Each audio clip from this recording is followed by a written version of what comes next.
Hello everyone, welcome to जिंदगी ऐस academy once again. आज हम बात करने जा रहे हैं राष्ट्रपति की आपातकालीन शक्तियों के बारे में। जिस तरह से कल हमने क्लास की, अभी तक हम ये थोड़ा सा हमें डिले हो रहा है, कुछ टेक्निकल इश्यू की वजह से डिले हुआ ये टॉपिक। अदरवाइज ये टॉपिक थोड़ा सा हमारा खत्म हो जाना चाहिए था इस टाइम तक। फिर भी चलिए आज कोशिश करते हैं इसको कंप्लीट करने की। आज हम बात करेंगे अपने प्रेसिडेंट की आपातकालीन शक्तियों के बारे में।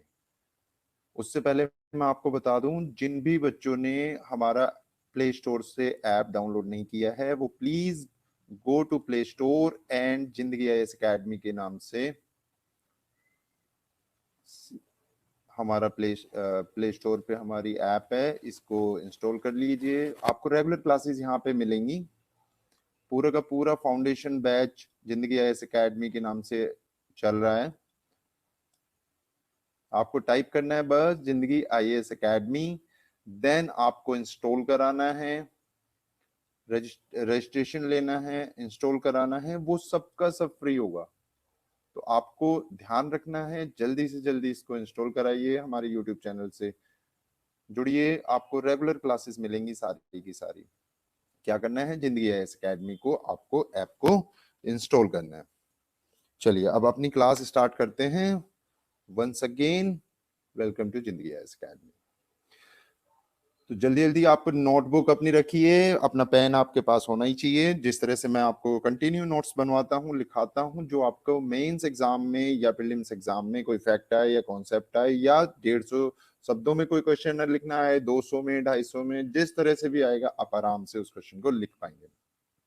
तो राष्ट्रपति की शक्ति, आपातकालीन शक्तियों के बारे में हम बात करेंगे। सबसे पहले आर्टिकल 352 की, जिसको कहते हैं हम आर्टिकल 352 क्या होता है, इसको बोलते हैं हम नेशनल इमरजेंसी। मतलब इसको अगर हम बात करें, इसको हम छोटे से उसमें लिखेंगे, इसको हम बोलते हैं राष्ट्रीय आपात। मतलब जब राष्ट्र पे कोई आपात आ जाए, ठीक है, राष्ट्रीय आपात बोलते हैं इसको। इसके कुछ आधार होते हैं, इसको कैसे इंप्लीमेंट किया जाता है इसके बारे में। देन आर्टिकल 356 बोलते हैं हम राष्ट्रपति शासन को। लेकिन आपको मैं एक बात बताऊं कि कहीं भी प्रेसिडेंशियल रूल या कुछ भी ऐसा हमारे संविधान में नहीं लिखा है। लेकिन हम पढ़ते क्या आ रहे हैं, प्रेसिडेंशियल रूल, राष्ट्रपति शासन, ये कहीं भी ऐसा कुछ नहीं है हमारे संविधान में। इसकी जगह पे क्या लिखा हुआ है, ब्रेकडाउन ऑफ कॉन्स्टिट्यूशनल सिस्टम। मतलब हमारे यहाँ पे जो कॉन्स्टिट्यूशन में, संविधान में लिखा हुआ है, वो साफ साफ लिखा हुआ है कि उसमें बोला गया है राष्ट्रपति शासन कहीं नहीं है।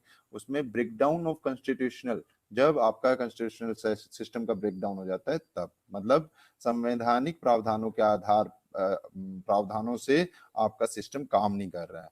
देन ये आर्टिकल 360 ये होता है, इसको बोलते हैं वित्तीय आपात। मतलब जब आपका फाइनेंशियल इमरजेंसी हो जाती है, वित्तीय आपात। मतलब ये तीनों चीजें आपको पता चल गई हैं। अब हम वन बाय वन करके इनको आज क्लास में कवर करेंगे, ठीक है। कहीं नहीं जाना बच्चों। जिन्होंने सब्सक्राइब किया है हमारा यूट्यूब चैनल, जिन्होंने नहीं किया है, सब यहाँ पे ध्यान दीजिए। आज आपको बहुत मजा आने वाला है, एक एक चीज, क्योंकि बुक से पढ़ के ये चीजें आपको समझ में नहीं आएंगी। और जहां पे प्रॉब्लम्स होती हैं, क्वेश्चन थोड़ा सा भी घुमा के पूछ लेते हैं तो बच्चे कंफ्यूज हो जाते हैं। अब सबसे पहले आप लिखना भी शुरू कीजिए साथ के साथ में और समझिए। आज हम 352 की अगर बात करें, इसके अंदर हम बताएंगे ये क्या है, फिर इसको कवर करेंगे ये कैसे लगाया जाता है या क्या सिस्टम है, पूरा का पूरा प्रोसेस की बात करेंगे। देन हम बात करेंगे अगर लगा दिया तो इसकी समाप्ति कैसे होती है, कि एंड कैसे होगा, लोकसभा का उसमें काम क्या है, राज्यसभा का काम क्या है, पार्लियामेंट का क्या काम है। उसके बाद हम इसको विस्तार से समझे, मतलब इसकी अगर घोषणा का विस्तार करना है, एक्सटेंड करना है, कि हमने जब लगाया कुछ समय के लिए फिर इसको एक्सटेंड करना है, तो वो कैसे करते हैं और इसका इम्पैक्ट कहाँ कहाँ पड़ता है। तो चलिए सबसे पहले हम आते हैं कि आर्टिकल 352 है क्या।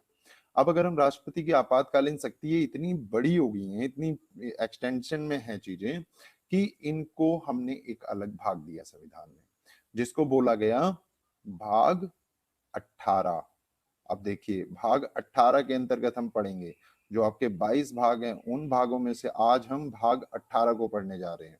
अब 352 होता क्या है, 352 की अगर हम बात करें, ये सबसे पहले लिया कहाँ से गया है, जो आपातकालीन शक्ति हैं या आपातकाल है, ये सारे के सारा सिस्टम लिया कहाँ से गया है, ये लिया है हमने जर्मनी से।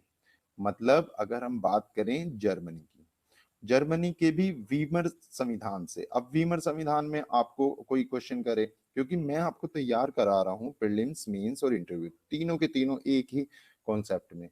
मतलब वीमर जो संविधान है वहां से हमने लिया है, प्रीलिम्स में क्वेश्चन आ जाता है। अब वीमर है क्या, वीमर संविधान की अगर हम बात करते हैं, तो ये संविधान आपका जब वर्ल्ड वॉर 1 खत्म हुआ, तो उसके बाद यहाँ पे इन्होंने वर्ल्ड वॉर 1 के बाद में एक संविधान बनाया। तो एक संविधान बनाया, उसके बाद में हिटलर आया, हिटलर ने इसको वीमर बोलते थे। फिर हिटलर आया, हिटलर ने अपना एक नया कॉन्स्टिट्यूशन लगाया, फिर हिटलर के बाद में फिर एक नया, तो ये कॉन्स्टिट्यूशन बदलते रहे, अमेंड होते रहे। तो अगर हम बात करें, हम बहुत लकी हैं कि जब हमारा देश आजाद हुआ तब से हम केवल एक ही संविधान को चला रहे हैं। बहुत कम ऐसी डेमोक्रेसी में होता है कि एक ही कॉन्स्टिट्यूशन इतने दिनों तक काम करे। आप देख सकते हैं अपने आसपास। अब क्या है कि यहाँ पे इसी जो जर्मनी के हमने कॉन्स्टिट्यूशन लिया है, उसी में आपके 3 शक्तियां दी गई हैं। पहली राष्ट्रीय आपात, दूसरा जैसे मैंने डिस्कस किया राष्ट्रपति शासन, और तीसरा जो डिस्कस किया वित्तीय आपात। अब किस परिस्थिति में राष्ट्रपति कौन सी शक्ति का प्रयोग करेगा वो डिपेंड करता है। लेकिन आपको ध्यान रखना कि ये कहीं भी उसकी विजडम पावर नहीं है। ये सारे के सारे जिस तरह से मैंने आपको बात की कि यहाँ पे वो यूज करेंगे 74(1) का। 74(1) मैंने आपको बार बार बताया, यहाँ पे मंत्रिपरिषद की सलाह लेनी पड़ती है। मतलब कुछ भी होगा तो मंत्रिपरिषद की सलाह के बिना नहीं हो पाएगा। आपको मंत्रिपरिषद की सलाह की बहुत आवश्यकता है, क्योंकि यहाँ पे कुछ भी काम करेगा ना प्रेसिडेंट, वो केवल और केवल मंत्रिपरिषद की सलाह से ही कार्य कर सकता है। मतलब राष्ट्रीय आपात अगर लगाना है तो लगाने के लिए मंत्रिपरिषद की सलाह बहुत जरूरी है। और वो सलाह भी कैसी होनी चाहिए, आगे मैं बताऊंगा कि किस तरह से मंत्रिमंडल की सलाह होनी चाहिए। आप थोड़ा सा लिखिए कि भारत के राष्ट्रपति के पास 3 प्रकार की आपातकालीन शक्तियां हैं, जिनका वो परिस्थिति के हिसाब से प्रयोग करता है। अब अगर ये देखो, ये एक होगी आपकी नेशनल इमरजेंसी, एक होगी आपकी राष्ट्रपति शासन, और तीसरा हो गया वित्तीय आपात। आज तक वित्तीय आपात हमारे देश में कभी नहीं लगा है। राष्ट्रपति शासन, ब्लैक डे सबको पता है, डेट आप लोग बताएंगे, जून 1975 में इंप्लीमेंट किया था तत्कालीन प्रधानमंत्री इंदिरा गांधी ने। और राष्ट्रपति शासन करीबन 130 के करीब बार लग चुका है। 130 के करीब फैक्ट्स में अगर मैं बताऊं, सबसे ज्यादा जो इसका सबसे ज्यादा जो लगा है यूपी में, और सबसे मतलब 10+ टाइम, और सबसे ज्यादा समय तक जो रहा है वो पंजाब एंड जम्मू कश्मीर में। ये दो राज्यों में सबसे ज्यादा बार ये लगा है। अब इस पे थोड़ा सा हेडिंग डाल लीजिए आप, राष्ट्रीय आपात का आर्टिकल 352 लिखिए, लिखते भी रहिए और समझते भी रहिए कि किस तरह से ये काम करता है। अब अगर हम बात करें, लिखिए, भारत के राष्ट्रपति का यदि समाधान हो जाता है, समाधान मतलब संतुष्टि, वो संतुष्ट हो जाता है, भारत के राष्ट्रपति का यदि समाधान हो जाता है कि, क्या समाधान होना चाहिए, युद्ध, बाह्य आक्रमण,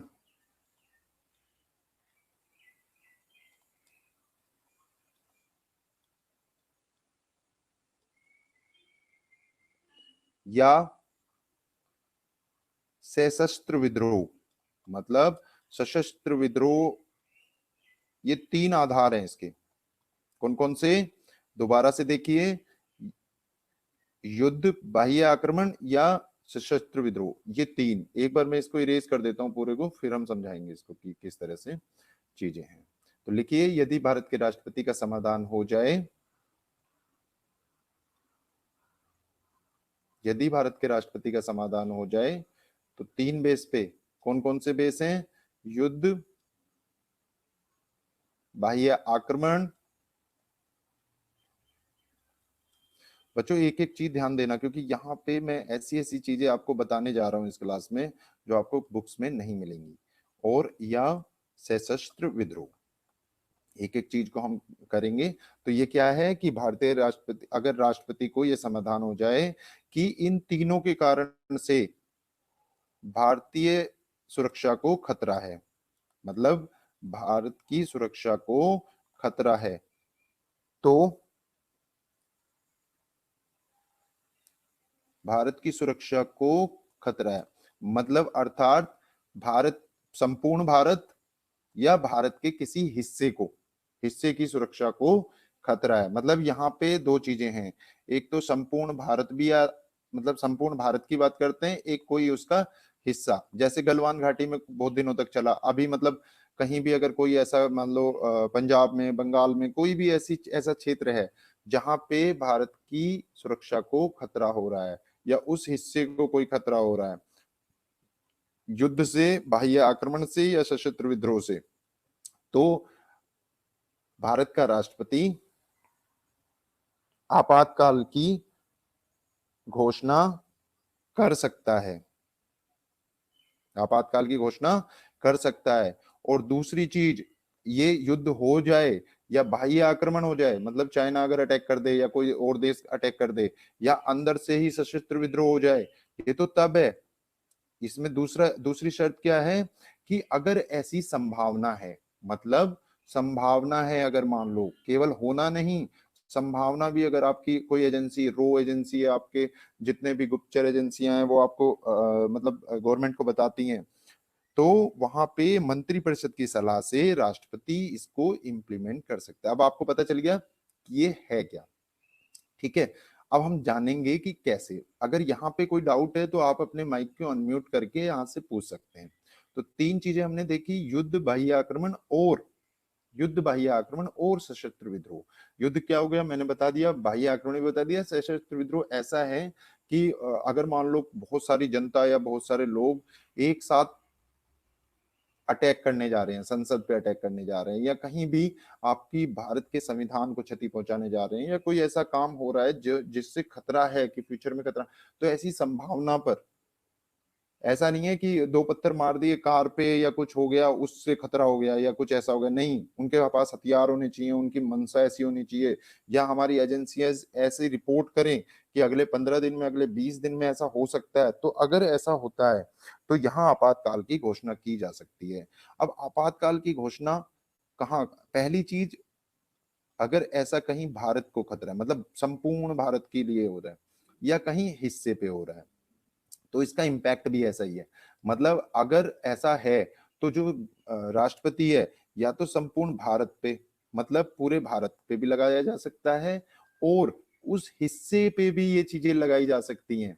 मतलब सपोज करो कहीं जे एंड के में ही कोई प्रॉब्लम है, तो केवल और केवल जे एंड के या जो हिस्सा उस पर इम्पैक्ट कर रहा है उस हिस्से पे ही लगाया जा सकता है, या पूरे के पूरे आपके कंट्री पे। तो ये ध्यान रखना हमेशा, या तो पूरे के पूरे संपूर्ण भारत पे या केवल उसके एक हिस्से पे लगाया जा सकता है। अब यहाँ पे दो चीजें आई, एक 44 अमेंडमेंट जब हुआ तो 40, अब ये इजी नहीं था। अब इससे पहले थोड़ी सी चीजें समझो, ये 1978 में आपका 44th अमेंडमेंट आया। अब 1975 में जैसे मैंने आपको बताया कि इमरजेंसी लगी थी, तत्कालीन प्रधानमंत्री इंदिरा गांधी ने। तो क्या होता है, आर्टिकल 78 क्या बोलता है, वो बोलता है कि प्रधानमंत्री को जो मंत्रिपरिषद में कुछ सलाह हुई है, निर्णय हुआ है, वो आपके प्रेसिडेंट को बताना है। तो वहां पे उस टाइम क्या हुआ कि जेपी नारायण जो एक माने हुए लीडर थे, वहां पे उनसे विवाद हुआ। तो विवाद हुआ, वो क्रांति ले सकता था, सरकार को डर हुआ, तो उन्होंने जाके, जो फखरू अलीदीन अहमद थे आपके प्रेसिडेंट, उनको डायरेक्टली इंदिरा गांधी ने बोला कि हमने निर्णय ले लिया है। और क्योंकि प्रधानमंत्री क्या होता है, मौखिक रूप से बताता है, कोई लिखित में जाके नहीं बताता कि ऐसी चीज है, तो उन्होंने बताया और सिग्नेचर कर दिया, और नेक्स्ट डे से इमरजेंसी लागू होगी। लेकिन जब पूरा का पूरा सिस्टम खत्म हुआ इमरजेंसी के टाइम पे, तो नेता नहीं बोल सकते थे, वरना कुछ भी हो सकता था। तो जैसे ही वो पूरा इमरजेंसी हटी, तो उस तब मंत्रियों ने बोला कि हमसे कोई ना तो मीटिंग हुई है, ना कोई पूछा गया है, ना कोई ऐसा वो था, और ये इमरजेंसी लगा दी। तो जब नई सरकार आई मोरारजी देसाई की 1978, तो उन्होंने 44th अमेंडमेंट लाए और उसमें कुछ आधार रखे कि अगर आगे से कोई नेशनल इमरजेंसी जैसा एक्शन लेना है तो उसमें कुछ चीजें चेंज होनी चाहिए। तो पहले एक वर्ड था आंतरिक अशांति, कि पहले जो सशस्त्र विद्रोह है तो इसकी जगह पे क्या था, आंतरिक अशांति का वर्ड था। तो आंतरिक अशांति तो गवर्नमेंट कभी भी कुछ भी किसी बेस पे भी कर सकती है, तो आंतरिक अशांति की जगह इन्होंने वर्ड लिया सशस्त्र विद्रोह।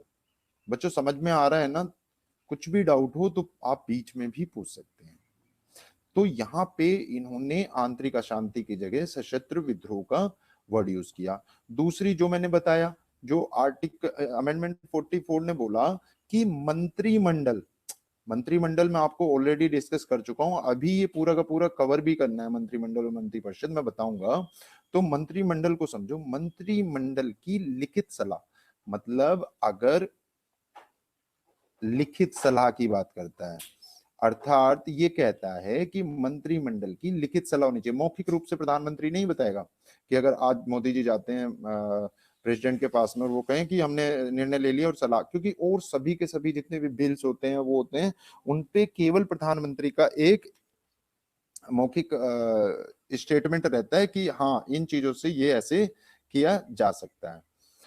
तो लेकिन यहाँ पे बात आ रही है कि मंत्रिमंडल की लिखित सलाह, अब लिखित सलाह की आवश्यकता, तो दो आधार सीखे आपने, एक तो आंतरिक अशांति की जगह सशस्त्र विद्रोह आ गया, और ऐसे नहीं आप लगा सकते, एक मंत्रिमंडल की लिखित सलाह चाहिए। तो आपने नोट डाउन कर लिया होगा, मैं इसको मिटाने जा रहा हूँ, ठीक है, क्योंकि चीजें हम वन बाय वन करके इसमें सीखने जा रहे हैं। नेक्स्ट की अगर हम बात करें तो इसमें देखिए, ये मंत्रिमंडल का जो वर्ड है ये आपको पता होना चाहिए कि मंत्रिमंडल पूरे के पूरे संविधान में सिर्फ आर्टिकल 352 में यूज किया गया है। मतलब पूरा का ये शब्द केवल एक जगह यूज किया गया है, ये प्रीलिम्स में क्वेश्चन आया भी है, आर्टिकल 352, ये हमेशा लिख लीजिए, इसको नोट डाउन करिए, ठीक है। तो दूसरी चीज एक और है कि जब भी इस पे क्वेश्चन आता है तो आपको इसी तरह से अपनी अप्रोच रखनी है, ठीक है। अब हम बात करेंगे विस्तार की। यहां हमने क्या देख लिया कि आर्टिकल 352 क्या था, फिर हमने सीखा कैसे इसको लगाया जाता है, अब हम देखेंगे इसका विस्तार कैसे होता है।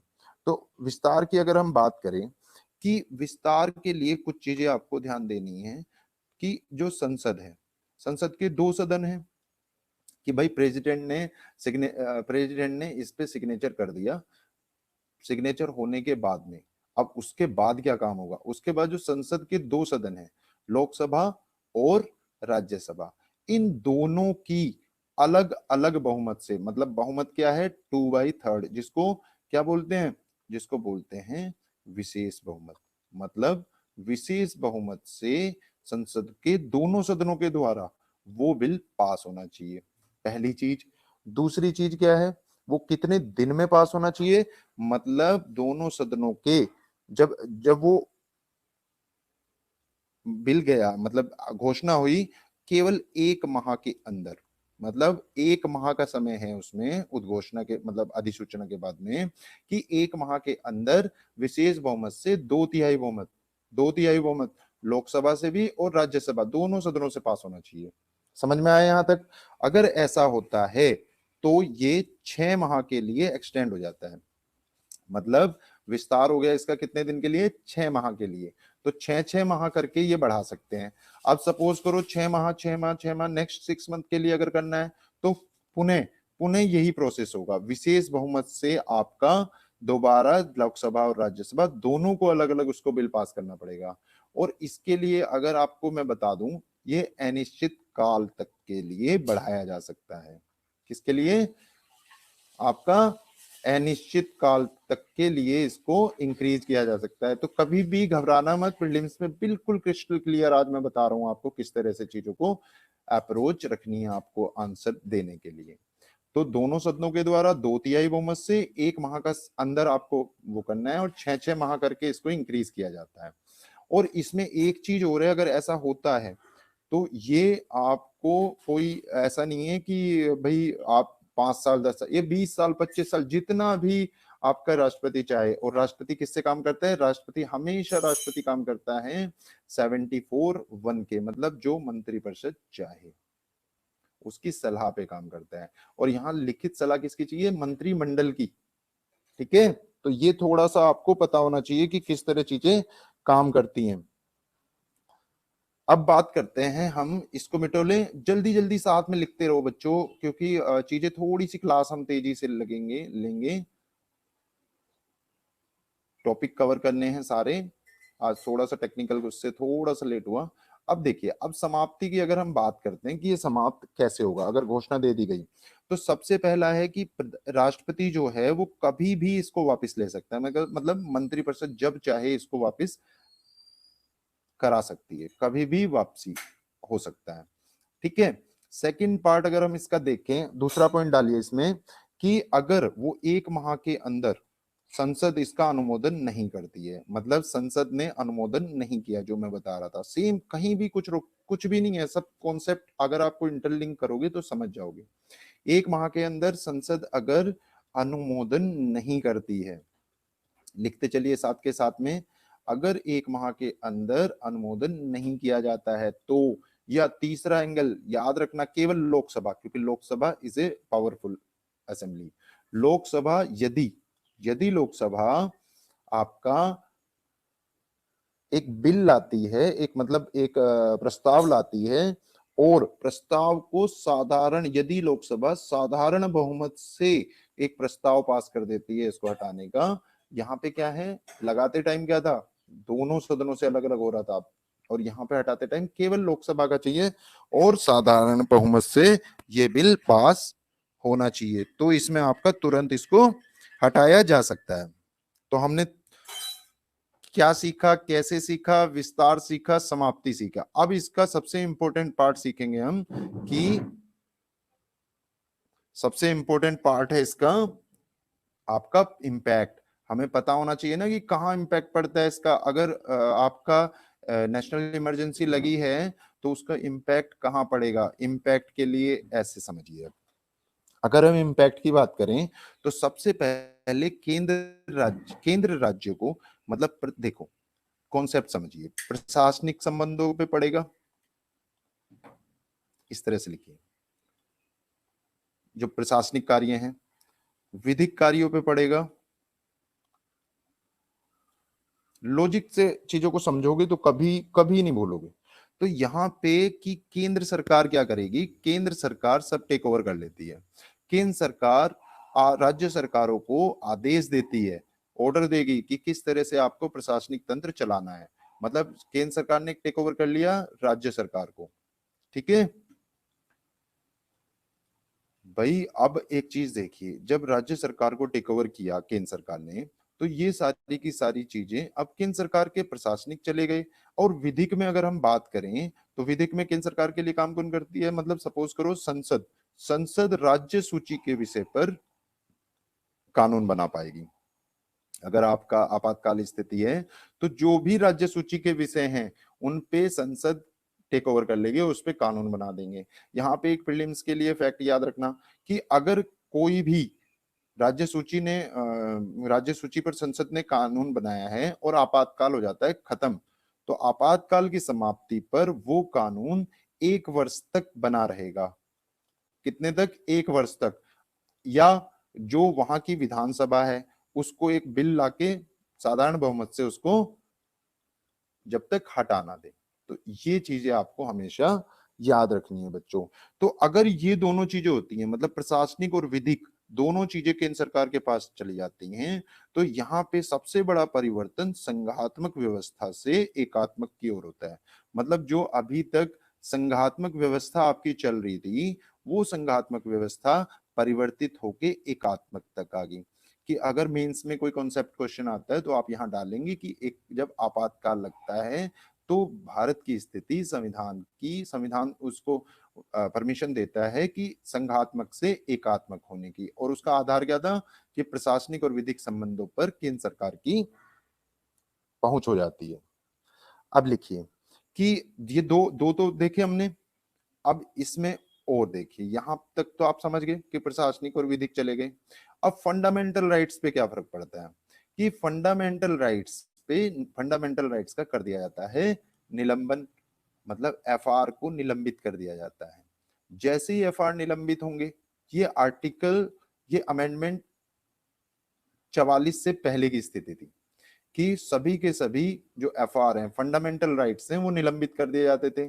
लेकिन क्या हुआ, जिस तरह से जब 44th अमेंडमेंट आया इमरजेंसी के बाद में 1978 में मोरारजी देसाई की सरकार में, तो उन्होंने कहा कि आर्टिकल 20 और आर्टिकल 21 इन दोनों का निलंबन किसी भी परिस्थिति में नहीं किया जाएगा।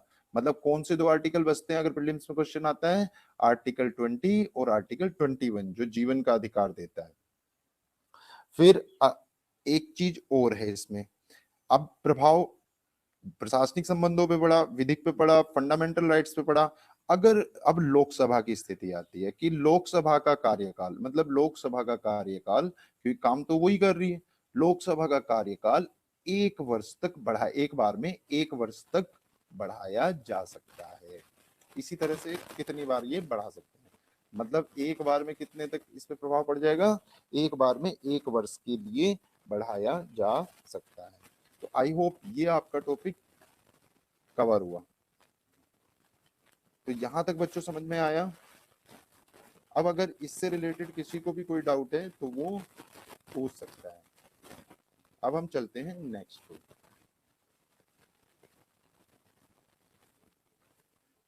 जल्दी से नोट डाउन करिए, मैं इसको मिटोने जा रहा हूं।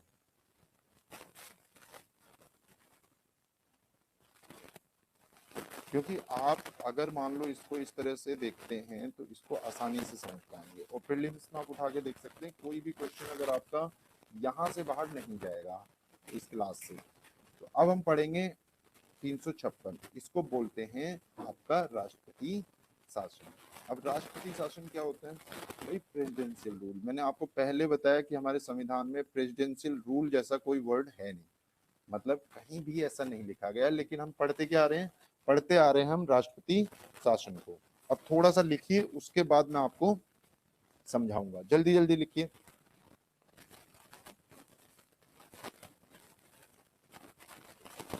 यदि राज्यपाल के प्रतिवेदन से, यदि राज्यपाल के प्रतिवेदन से या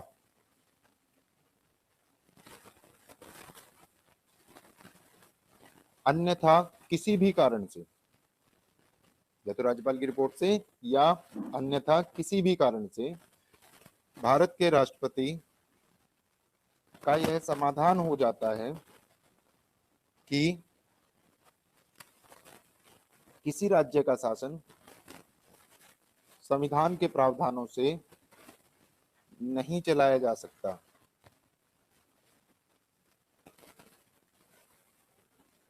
नहीं चलाया जा सकता, तो राष्ट्रपति उस प्रांत में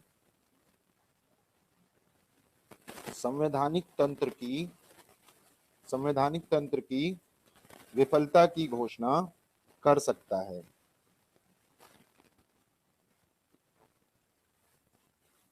उसे ही राष्ट्रपति की घोषणा कहा जा सकता है, मतलब यही है। और आपको पता होना चाहिए, इसको बोलते हैं ब्रेकडाउन ऑफ कॉन्स्टिट्यूशनल सिस्टम। अगर आप ऐसा लिख देंगे तो एग्जामिनर आपका 1 नंबर तो एटलीस्ट बढ़ा देगा, और आपको बुक्स में नहीं मिलेगा। तो अभी हमने जाना कि ये क्या है, इसका मैंने लिखवा दिया। अब इसको समझो थोड़ा सा, ये क्या है कि दो चीजें हैं इसमें। यहाँ पे अगर ध्यान से देखेंगे कि एक तो जो आपका राज्यपाल है, राज्यपाल की रिपोर्ट, मतलब राज्यपाल एक रिपोर्ट देता है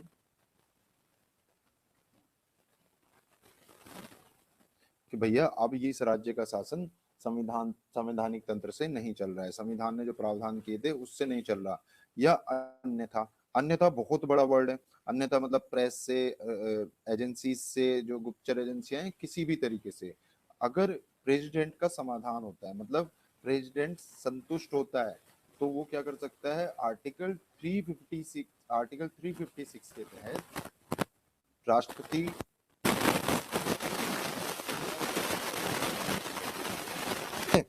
अब हम बात करेंगे इसके विस्तार की, मतलब राष्ट्रपति के विस्तार की बात करेंगे। अगर मान लो राष्ट्रपति शासन लग गया, अब इसका विस्तार कैसे होगा इस घोषणा का?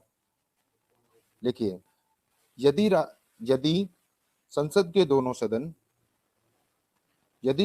दोनों सदन अलग अलग 2 माह के अंदर, अब देखो संसद मैंने बताया था आपको जिस तरह से, उसी तरह से समझना है, लॉजिक वही है सेम। मतलब यहाँ पे लोकसभा और राज्यसभा दोनों अलग अलग समय सीमा दी है इन्होंने, कितनी? 2 माह। पहले में कितनी थी? 1 माह। 2 माह के अंदर बहुमत कैसा है? साधारण बहुमत से अलग अलग एक बिल पास करते हैं, मतलब घोषणा होगी और 2 माह के अंदर दोनों को, मतलब लोकसभा और राज्यसभा को अलग अलग इसको बिल को पास करना है। तो अगर इन्होंने पास कर दिया तो यह अगले कितने दिन के लिए? 6 माह के लिए, 6 माह के लिए इस घोषणा का विस्तार किया हो सकता है। इसी प्रक्रिया से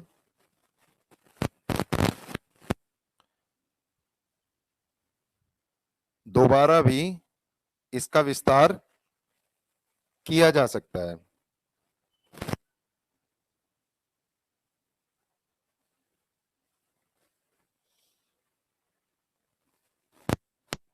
ठीक है, अगर 6 माह के लिए, और 6 माह कितना हो गया आपका? 1 साल।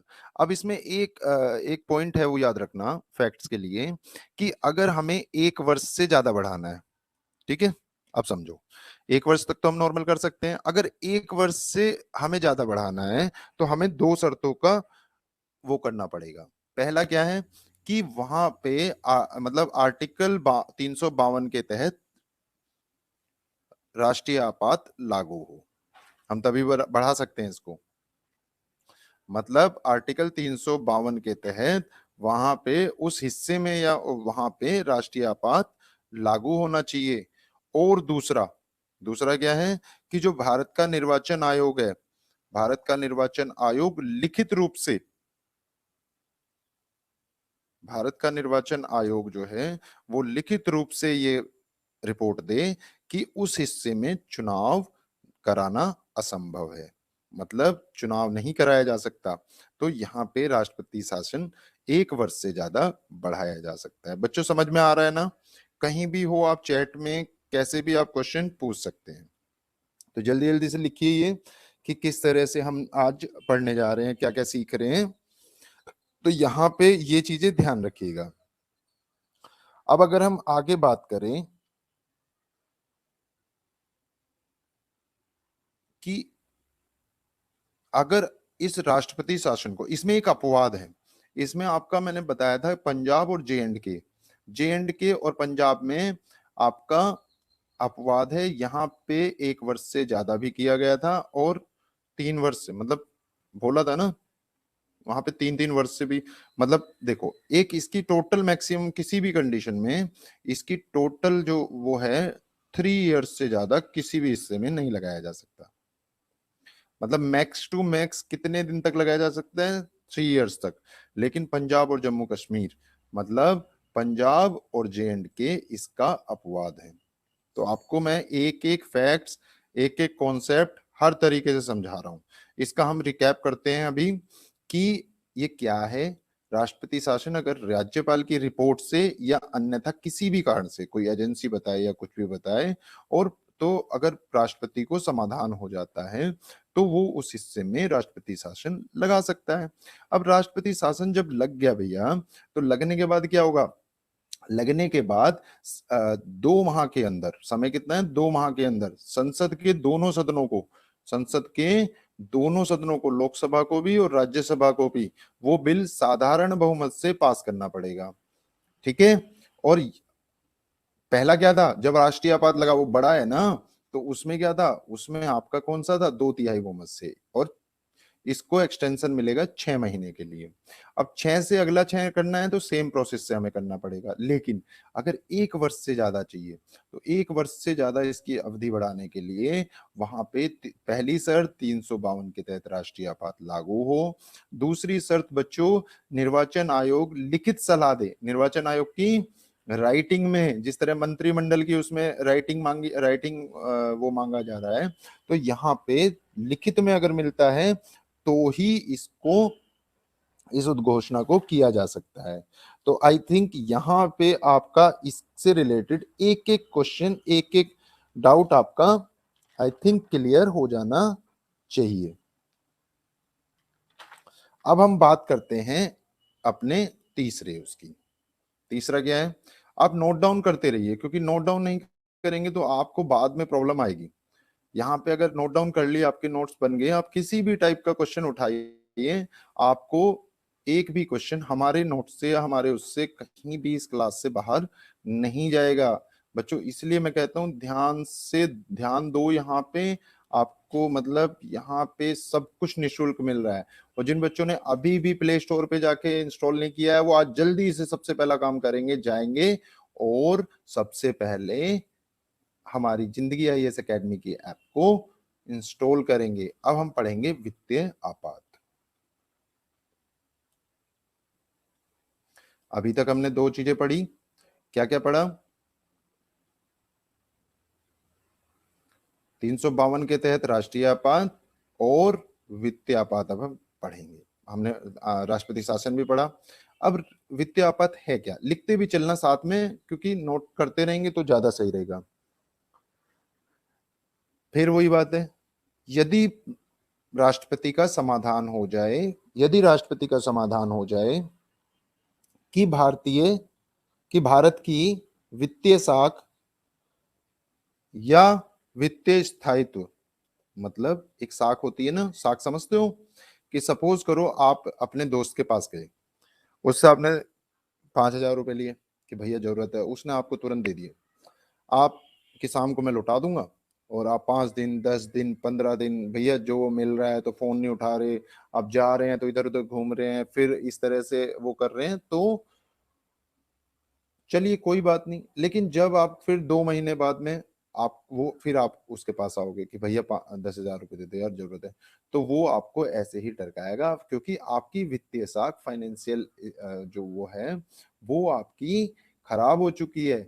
जिस तरह से आपका सिविल स्कोर खराब हो जाता है, तो जिस तरह से व्यक्ति की वित्तीय साख खराब होती है, तो आपके देश की भी वित्तीय साख खराब हो सकती है।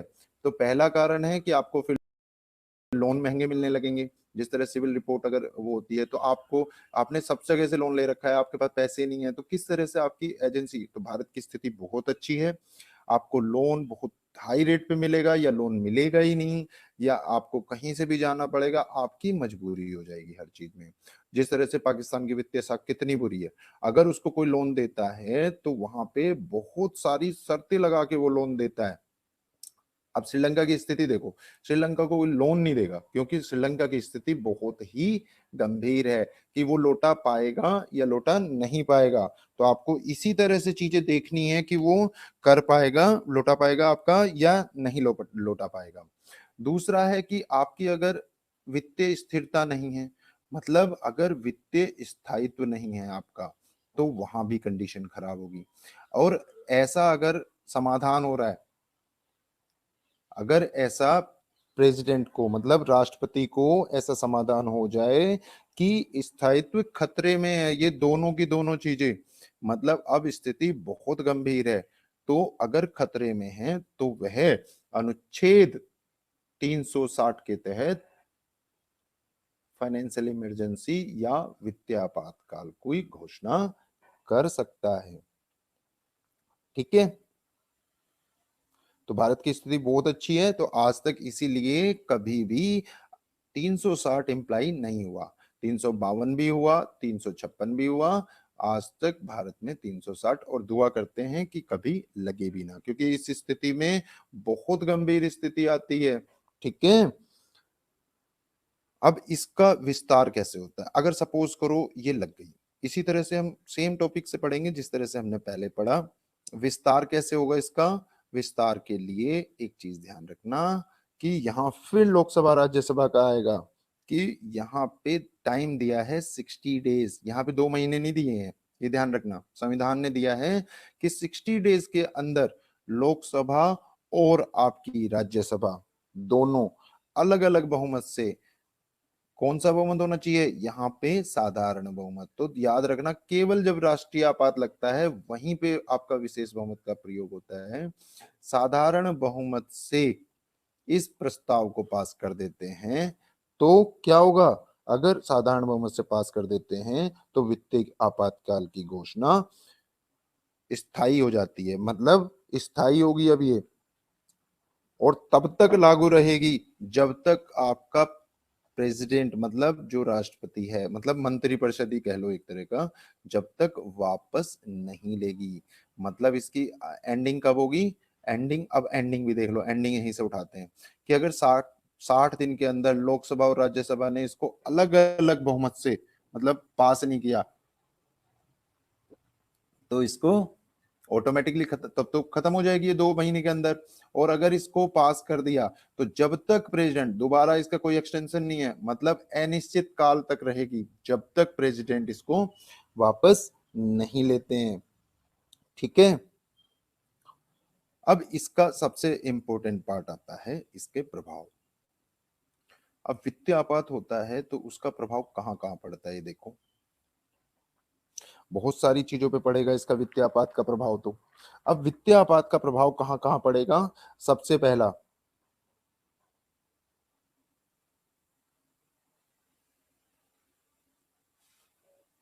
राज्य सरकारों को केंद्र सरकार वित्तीय आचरण के लिए निर्देश जारी करेगी। मतलब अब जो आप लोन ले रहे हैं या जो खर्चे कर रहे हैं, जो राज्य सरकारों को निर्देश जारी होंगे किसके रिलेटेड, कि आप अभी फालतू का खर्चा ना करें। घर में भी ऐसा होता है ना, जब आपके पास पैसा नहीं होता तो आपको इंस्ट्रक्शंस मिलने शुरू हो जाती हैं। पहली चीज मतलब राज्य सरकारों को निर्देश मिलेंगे। दूसरा कि जो राज्यों के धन विधेयक हैं, धन विधेयक अगर राज्यसभा में, मतलब विधानसभा में, धन विधेयक अगर विधानसभा में पेश किया गया है तो उसको, किस धन विधेयक को, जो राज्य सरकारों के धन विधेयक हैं उसको प्रेसिडेंट के लिए पुनर्विचार के लिए रखा जाएगा। मतलब पुनर्विचार के लिए सुरक्षित रखा जाएगा, किसके लिए, प्रेसिडेंट के लिए। और इस पर इसी का अंतिम निर्णय होगा, मतलब राष्ट्रपति का ही अंतिम निर्णय इस पर लिया जाएगा। ठीक है बच्चों, समझ में आया कि पहला क्या है, राज्य सरकारों को केंद्र सरकार निर्देश देगी कि भैया खर्चे कम करो, मतलब वित्तीय स्थिरता के लिए। दूसरा, धन विधेयक को प्रेसिडेंट के लिए सुरक्षित रखा जाएगा और अंतिम निर्णय आपका राष्ट्रपति का ही होगा। तीसरा प्रभाव क्या है कि सरकारी कर्मचारियों के वेतन में कटौती की जा सकती है। जो सरकारी कर्मचारी, प्राइवेट को तो नहीं होगा क्योंकि प्राइवेट तो राज्य की परिभाषा में आता नहीं है। अब मुझे आप बताएंगे राज्य की परिभाषा कौन से आर्टिकल में है। तो सरकारी कर्मचारी जो हैं उनके वेतन में कटौती होगी, सरकारी कर्मचारी के वेतन में कटौती की जाएगी।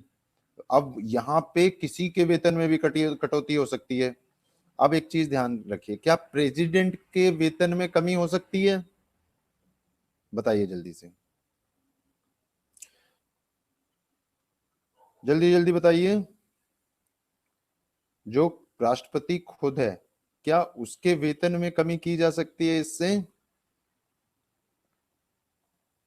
जल्दी से बताइए। चलिए मैं बताता हूं आपको, वेतन में कमी प्रेसिडेंट के की जा सकती है। आप कैसे लिखेंगे, की जा सकती है, लेकिन संविधान में कहीं भी ऐसा नहीं लिखा गया है। संविधान में केवल राज्य की परिभाषा में आने वाले जो आर्टिकल 12 के अंदर जो आते हैं उन सब के, अब पीएम का कट रहा है वेतन, आपका होम मिनिस्टर का कट रहा है, डिफेंस मिनिस्टर का कट रहा है, अगर सबके वेतन कट रहे हैं तो मतलब एक इथिकल एक्शन आता है कि इथिकल, कि भाई हम भी अपनी पेमेंट को हाफ कर देते हैं। अब वो कितना करेगी वो गवर्नमेंट के ऊपर, मतलब इथिकल डिसीजन होते हैं ये। ठीक है, इथिकल डिसीजन होते हैं कि उससे क्या होगा, जनता पे एक अच्छा प्रभाव जाएगा कि भाई हमारे तो लीडर भी हमारी अपनी सैलरी कम कर रहे हैं, तो हम हमारे तो उससे एक स्थिरता बनने में आसानी होगी और आपकी जनता का आप में विश्वास होगा। तो बच्चों जल्दी से आपने नोट डाउन किया, आज की क्लास हमारी यहीं पे समाप्त होती है। अभी तक हमने क्या क्या पढ़ लिया? अभी तक हमने प्रेसिडेंट का पढ़ लिया। अब मैं कल एक क्वेश्चन लिखवाऊंगा आपको। आपको मैं एक क्वेश्चन लिखने के लिए ग्रुप में भी दूंगा, आप उसका उत्तर मुझे लिख के इवेल्युएट कराएंगे, क्योंकि ये हमारा ये चैप्टर खत्म हो गया प्रेसिडेंट वाला। अभी प्रेसिडेंट से रिलेटेड अगर आपको कुछ भी डाउट है तो आप पूछ सकते हैं। जिन बच्चों ने हमारी ऐप को प्ले स्टोर से इंस्टॉल नहीं किया है, जल्दी से कीजिए, आपको रेगुलर क्लासेस मिलती रहेंगी। अब इसके बाद जब हम पढ़ेंगे चीजों को, एक मैं एक छोटा सा हमारा मतलब 10 मिनट में नेक्स्ट क्लास में एक अपने प्रेसिडेंट की स्थिति के बारे में बात करूंगा और ये हमारा भाग खत्म हो जाएगा। फिर वन बाय वन करके हम एक एक चीज कवर कर लेंगे। मैं फिर कह रहा हूं, आप जिंदगी आईएएस एकेडमी को, जिंदगी आईएएस यही सर्च करना है आपको, प्ले स्टोर पे सर्च कीजिए और इंस्टॉल कीजिए यूपीएससी फाउंडेशन बैच 2023, जहां पे आपको मिलेगी test series free of cost, उसका इवैल्यूएशन, आपको प्रीलिम्स की तैयारी मिलेगी, मेंस की तैयारी मिलेगी और इंटरव्यू के लिए मार्गदर्शन मिलेगा, और सारा का सारा निशुल्क। तो प्लीज जल्दी से इसको इंस्टॉल कीजिए। तो आज की क्लास जो है हम यहीं पे खत्म कर रहे हैं।